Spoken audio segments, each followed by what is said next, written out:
Maudit démon, tu possèdes une chose qui ne t'appartient pas. Je suis venu à la récupérer. Tu peux rester dans son corps, son âme est morte. Mais elle, tu me la rends. Dans la vallée de l'ombre de la mort, je ne crains pas le mal, Dieu m'accompagne dans ce combat. J'ai enterré son corps au nom de mes ennemis. On dirait bien qu'il m'appartient désormais. Rends-la-moi, et je te laisserai tranquille.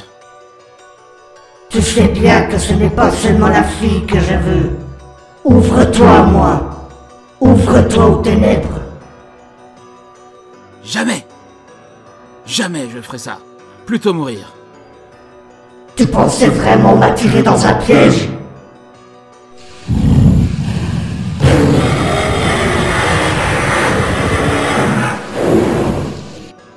Ton Dieu t'a abandonné.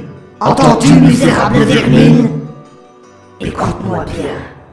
Je te maudis à tout jamais. Je traquerai tes enfants un à un. Génération après génération. Et je les tuerai tous en ton nom. Un démon dans les temps anciens avait maudit un prêtre pour avoir voulu reprendre la fille qu'il possédait à l'aide d'un exorcisme qui échoua. Depuis, toute sa descendance disparaissait inexorablement, dans des situations assez inhabituelles. Suicides inexpliqués, morts douteuses, accidents tous aussi improbables les uns que les autres. Aucune banalité n'était envisagée dans la fin de vie de ces gens. Tous ces décès étaient considérés comme suspects. Mais de nos jours, l'un de ses derniers descendants, un garçon qui se prénommait Matt, se battait pour avoir une vie à peu près décente. Celui-ci traversait depuis son tout jeune âge des ennuis, et ça ne s'arrangeait pas en grandissant, bien au contraire. Toutes les nuits, il faisait un cauchemar récurrent. Il voyait un visage horrible lui répéter la même chose. Ouvre-toi. Ouvre-toi aux ténèbres qui t'entourent. L'enfant était le plus grand sceptique au monde. Il ne croyait qu'en ce qu'il voyait. Et encore.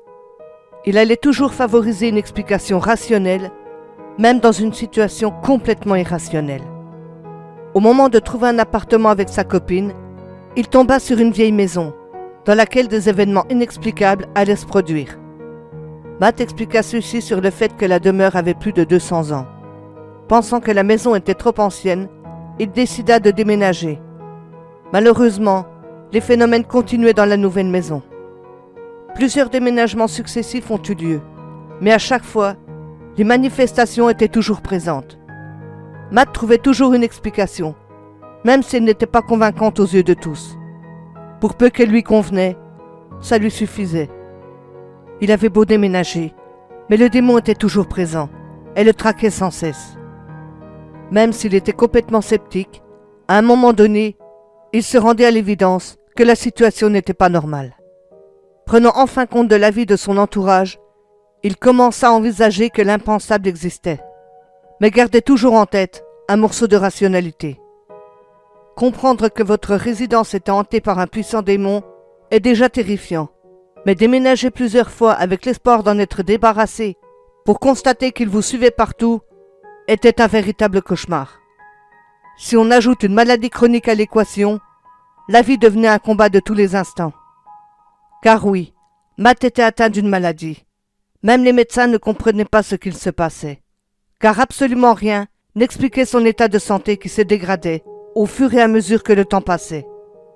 Au début, sa compagne ainsi que ses amis lui faisaient part de la possibilité que ce démon soit responsable de son état.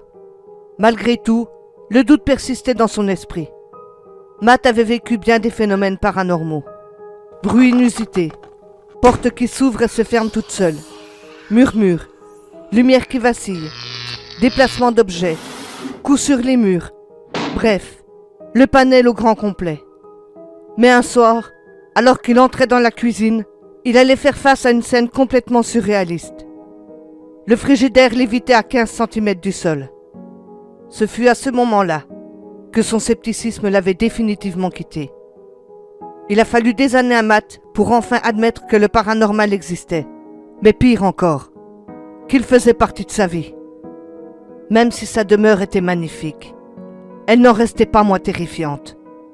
Le sublime côtoyait le sordide. Le beau tutoyait l'effrayant. Un jour, Chris, l'oncle de Matt, qui avait été mis au courant de la situation de celui-ci, prit contact avec lui.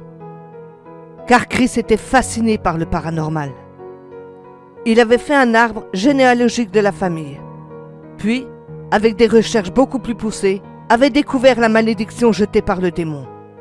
Ensemble, ils décidèrent d'aller voir le curé de leur église, qui, si vraiment toute cette histoire était bel et bien réelle, les orienterait vers un prêtre au Vatican.